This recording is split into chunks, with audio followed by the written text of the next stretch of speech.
Baik, selamat pagi. Saya Lydia Hernita dari SMP Tunas Baru, calon CGP Angkatan 11 di Kota Batam. Saya hari ini akan mewawancarai kepala sekolah saya bernama Dr. Anda Nurin Manurung, dan nantinya beliau akan menjawab pertanyaan-pertanyaan yang nanti saya akan tanyakan kepada beliau. Selamat pagi, Bu. Pagi, Bu. Apa kabarnya, Bu, pada pagi hari ini? Puji Tuhan, sehat. Puji Tuhan, Bu, ya. Dan di sini saya tujuannya untuk mewawancarai Ibu adalah tugas saya sebagai guru penggerak di Angkatan 11. Nantinya saya akan bertanya mengenai pengambilan keputusan Ibu yang Ibu sudah lakukan selama beberapa tahun. Ya, siap. Bisa kita mulai ya, Bu, ya? Siap. Oke, Bu. Pertanyaan saya yang pertama itu, selama ini bagaimana Ibu menjadi kepala sekolah yang mengidentifikasi kasus-kasus dilema moral atau dilema etika?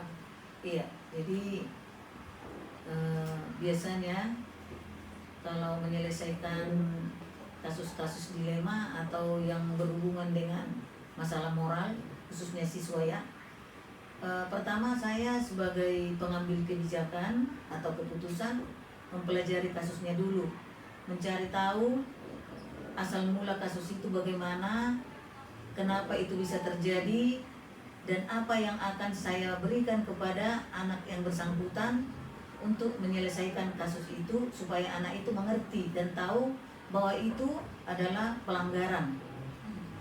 Nanti Ibu kasih pengertian terlebih dahulu. Iya, saya jelaskan dulu supaya mereka tahu bahwa itu pelanggaran, supaya mereka tidak akan mengulangi lagi. Dan yang kedua, Bu, bagaimana Ibu menjalankan pengambilan keputusan di sekolah Ibu, terutama untuk kasus-kasus di mana ada dua kepentingan, Bu. Jadi di situ ada kepentingan mungkin Ibu atau kepentingan anak. Ketika ada sebuah kasus, di situ Ibu kepentingannya itu sama-sama benar atau sama-sama mengandung nilai kebijakan. Jadi bagaimana cara mengambil keputusannya? Iya. Kalau seperti ini ya, pada umumnya memang agak sulit bagi kita untuk menentukan ini bagaimana ya.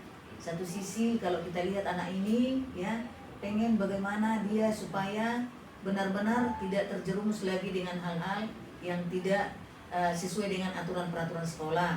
Ya, satu sisi saya sebagai pimpinan atau kepala sekolah melihat bagaimana membuat satu keputusan atau kebijakan yang tidak dalam arti notabene jangan sampai menyinggung perasaan anak ini, supaya dia jangan merasa tertekan. Jadi saya pun kadang-kadang merasa tertekan juga sebagai pengambil kebijakan, tapi saya tetap berdoa dan berusaha supaya saya untuk mengambil kebijakan itu berhikmat begitu, supaya anak sebagai pelaku dan saya sebagai pengambil keputusan atau kebijakan sama-sama senang gitu, jangan ada yang terasa terlalu tertekan begitu kira-kira.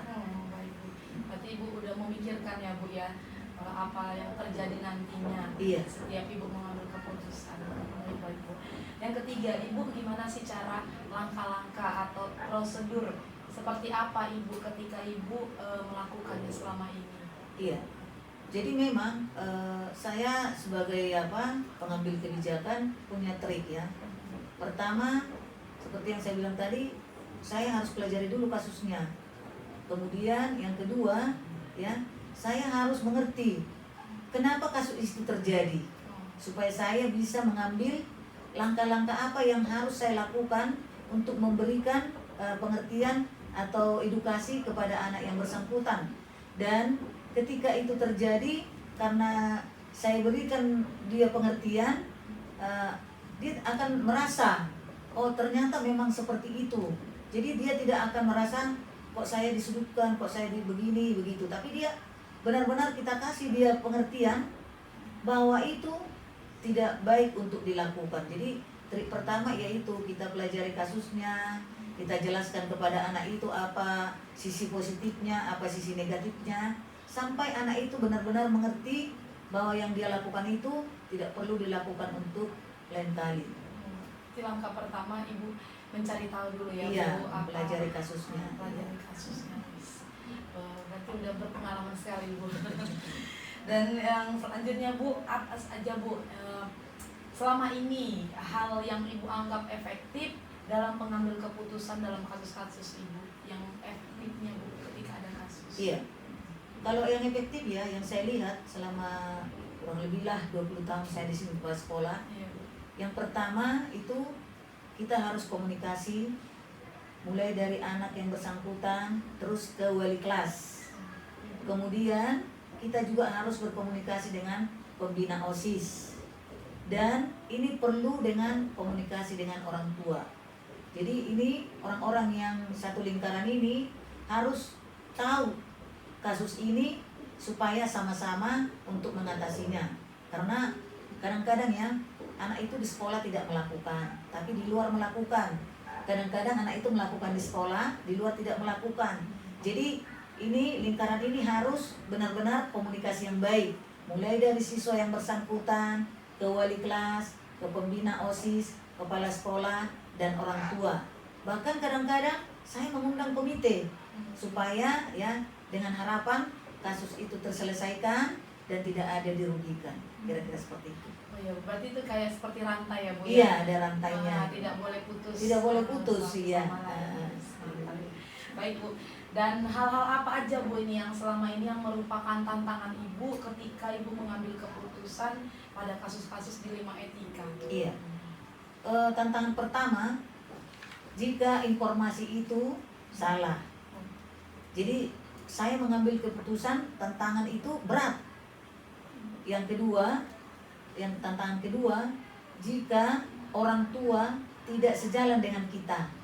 Kadang-kadang orang tua membela anaknya, jadi kita tidak boleh memberikan istilahnya keputusan yang benar yang sesuai dengan pelanggaran-pelanggaran etika yang dilakukan anaknya.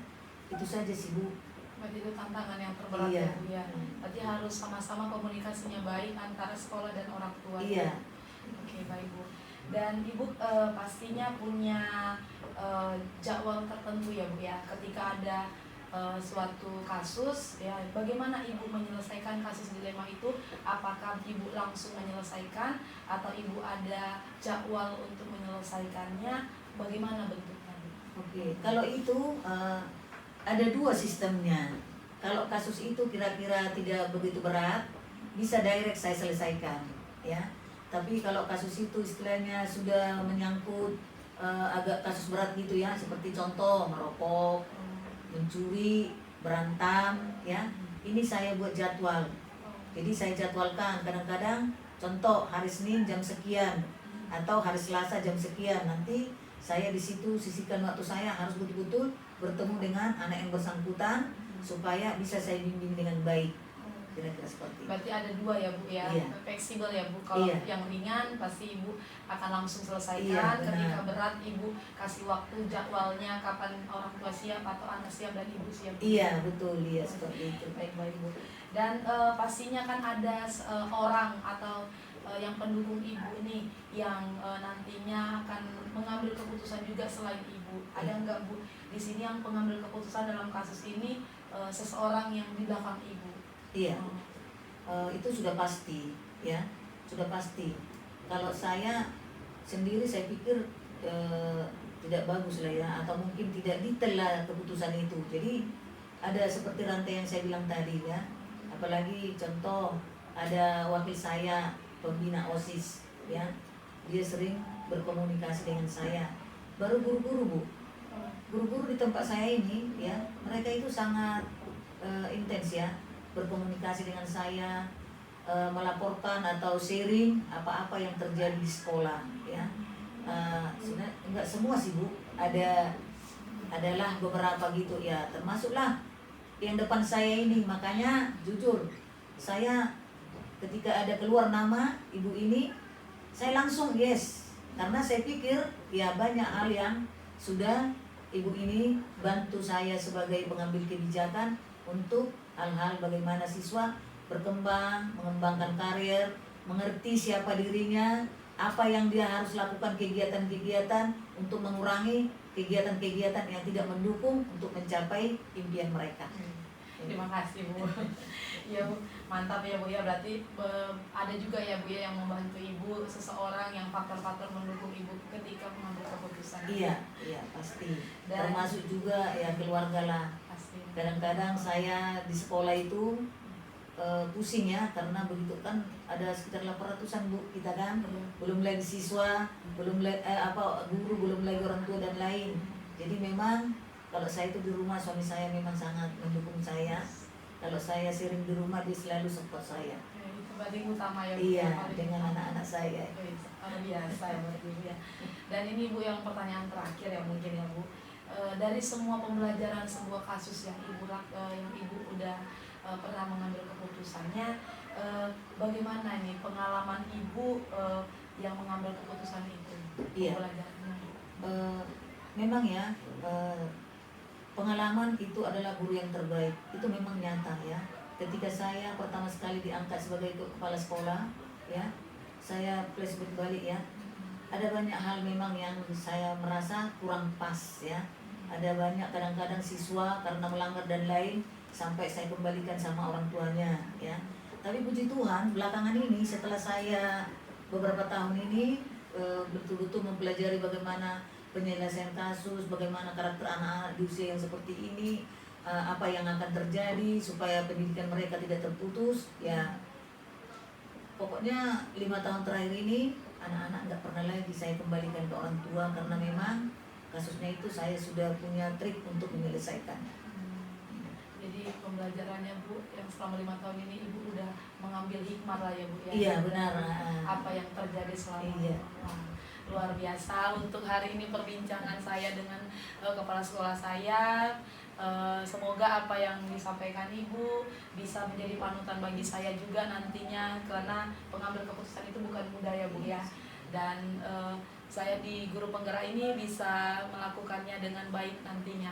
Terima kasih, sampai jumpa kembali Bu. Iya, jadi sebagai kata penutup, saya pun mendukung ya. Saya sebagai kepala sekolah, Dr. Anda Nurlima Nurul, mendukung Ibu Lydia untuk menjadi guru penggerak. Dan ada program saya mungkin ya, kalau Tuhan mengizinkan, Januari nanti dia akan saya pakai menjadi teman saya untuk pembina OSIS. Terima kasih, salam. Salam Bu, terima kasih Bu. Ibu ini janganlah Bu, aduh.